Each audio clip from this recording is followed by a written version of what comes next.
this guy is Legend of Mana. It's the only game ever on Swedish. It's amazing. And the anime is coming out tomorrow. Let's talk about it. So, hello everyone, Myrmonden here. If you didn't know, this game here, Legend of Mana, is on Swedish. And I am the only Swede to ever has played this game. I kid you not.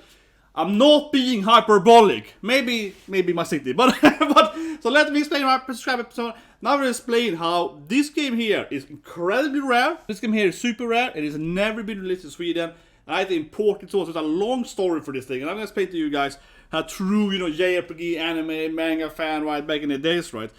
Because this game, oh my god, and of course, this game is the book. But first, I just wanna mention that yes, as you heard here in the beginning, right, this opening is literally on Swedish. It's the only Japanese game ever that I know that's been released on Swedish. Yeah, this is on Swedish, the song here. So it's like a classic thing that is the only Japanese game ever to be released on Swedish, and it's never released in Sweden. Ironically so. Okay?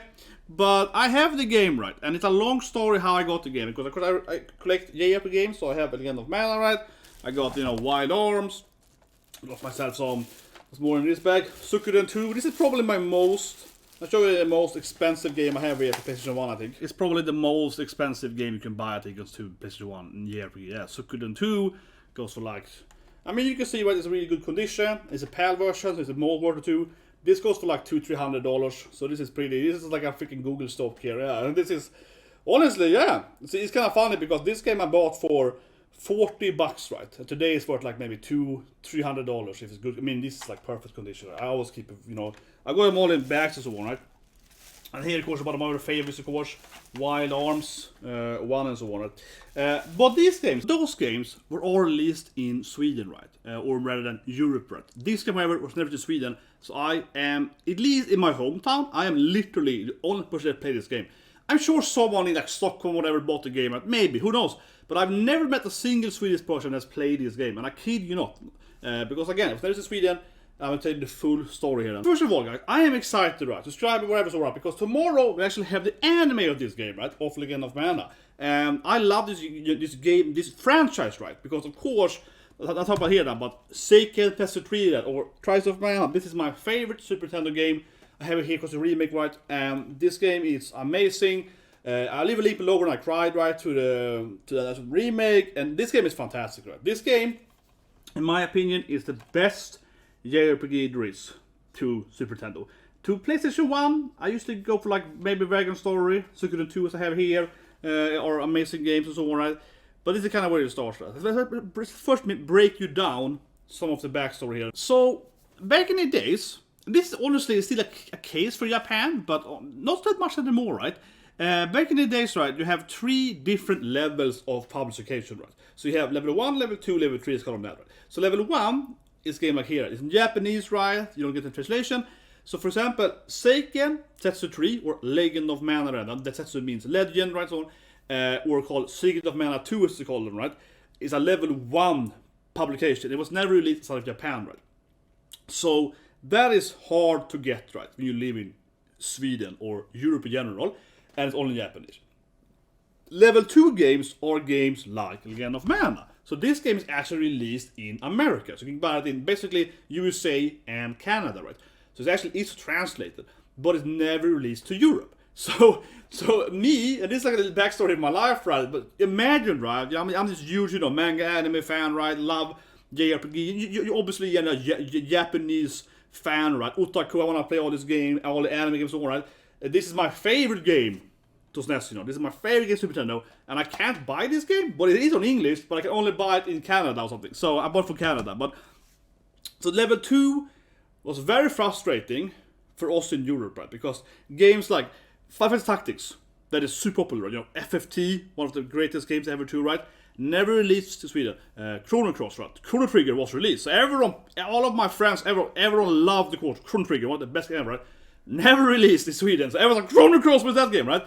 FFT again then, Xenogears, Dragon Quest 7, etc. There's a lot of these games, right, that we never got in Europe. The main reason why, and it's very frustrating though for us Sweden though, is because they didn't want to publish them in Europe, because then they usually had to publish them on, France, and in German, and in Spanish, all right, Espanol. But of course for our Swede, it never made any sense, because we get the game on English anyway. We don't get the game on Swedish, right? So we are like, can we just get the American version? I don't care about the Spanish version. I'm gonna get the English version anyway, right? And that's why it's extra ironic that Legend of Mana, this game, is the only game that I know at least that the Japanese developer has made on Swedish, Swedish opening and so on, Swedish stuff, and it's never released in Sweden. I was like, Jesus, you kidding me? Like, what is wrong with people? Yeah, it's like, well, what? Not even this game, but you, yeah. Because of course we Swedes, and I mean generally, you know, people in UK, same thing, right? Yeah, people in UK, Scandinavia, half of Europe or so, right, would be happy just getting the normal American or Canadian version, right? So that was a thing. So that's level 3 then, if you actually got the full games.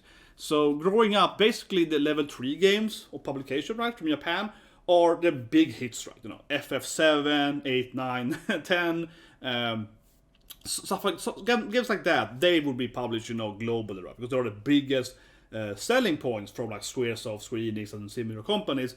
But these other titles, they were a little bit like Xenogears, right? They were like only Americans, so you probably won't sell enough in Europe. So that's very frustrating growing up. Seriously, terrible times. But let's maybe how I got the game. So I got this game then in this huge thing for me because I actually bought a PlayStation 2 actually, not one but a 2 from in the MTS American version, right? I bought this huge adapter, so we have to have the adapter because the power is different, right? In Europe, so, and also in UK and so whatever, so and Ireland. So it's very annoying when they have different power, whatever. So you buy this huge adapter. The adapter is massive, okay? You put it in the PlayStation 2, right? And then you can it gets the power for the real thing. I needed to buy. This is a long story. I needed to buy a specific TV because a normal Swedish TV couldn't play this game in color because it's 50 Hz, 60 Hz. So I needed to buy a specific TV that could handle, you know, American game. I'm not kidding, guys. So I import them, and honestly, this was kind of interesting because I was very early on this, right? Internet and so on.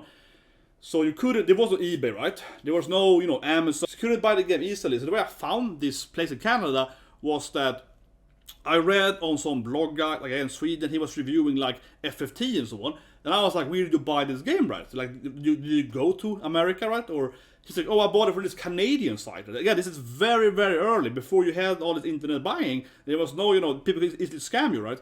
So he sent me a link to this like very, very early Canadian store, which still exists to this day. And I was like, okay, I'm gonna buy the idea, right? So then I had to order like, and because of course the shipping was so expensive, I bought like 7-8 games, right? Yeah, it was like, because the shipping was like $100, right? So you had to buy a lot of games. So I bought like, you know, 10 games or something, I don't know, but a lot of games at the same time, right?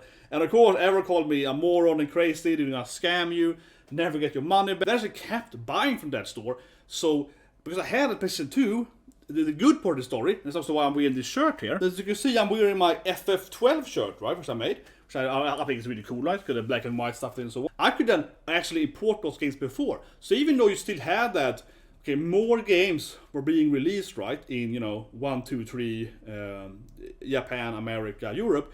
This took like half a year or so sometimes. So people call me a moron or whatever. Then 4 or 5 years later, there I'm sitting at home, like playing FF12, and all my classmates, you ready FF12? It's coming out in like April next year. I got the American version. So then actually, I was the coolest nerd ever, right? Because I had all these imported games, only these super rare games, right? You know, incredibly uncommon games with them. You can buy and so on.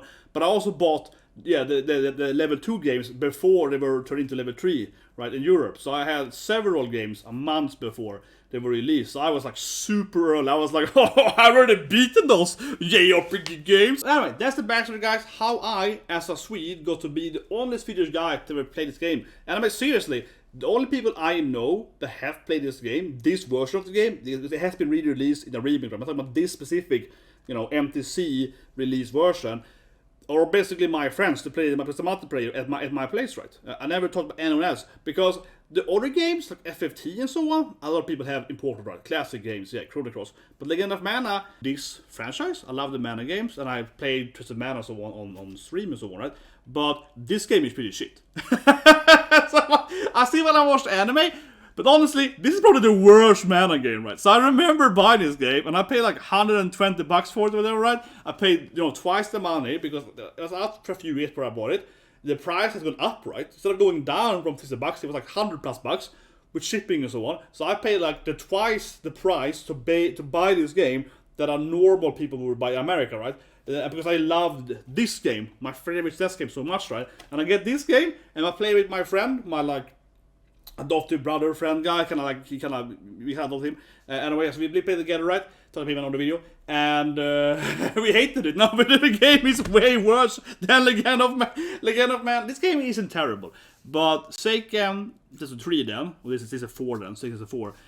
This game is way worse, okay? The gameplay, not as good, the fights and so on. The storyline is basically non-existing, so I'm interested to see how the anime is gonna go, because the interesting with this game is that you build the world by yourself. So you get a new thing and you place it on the map and so on, and you can like create the world map. It looks really cool and so on, but it also means that there is no storyline. There is like no real connection. You have this very kind of quest, you can do something, but don't really connect to a main storyline. There is some main storyline, but it's kind of meh.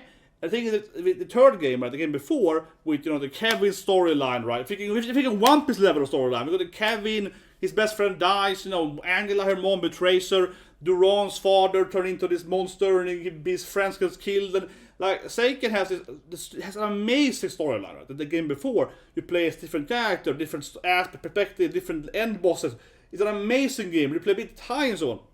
But this game is kind of like, oh, you get a mini quest and then you get like a new cave or something. It feels very, very weird. That being said, one thing I did like in this was the golem things, and also the monster branching. So in this game, right, you have 3 different playable characters, as in the all Seiken games too, and in the multiplayer, right? So you as a human player, you can play the main character, which you can also change gender and so on, and you can play as the companion, right? But the third character in this game, then, specifically in this game, is either a golem you built yourself, or a monster you have like a monster branch for.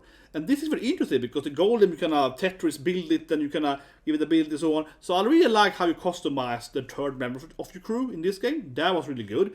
I guess a similar game would be something like what's it called, FF13-2, and you have Sarah, and then you have your monster thing that you train and so on. So it's similar. It's like 2 human players, right, and a Pokemon kind of with you or whatever. However, what is bad in the game is that in the other previous games, right, when you play 2-player, so me and my brother, we kind of play it together, right? But in the previous game, you could of course move around freely and this stuff and so on. But in this game, it's actually only the main character, the first player, that moves around, and the other guy can't actually control his character until combat starts, and then he can move the character, but he can only move it in this like square, and he can't leave that thing, and then when the fight's over, he removes control and so on. So it was weird, yeah, they kind of ruined that 2-player mode, and no one could play the robot then, right? So they kind of ruined that. It was weird. The combat was worse. It definitely is worse. And the storyline like no existing. Please subscribe and so on. The other games though were great though. FFT, Chrono Cross, Xenogears, etc.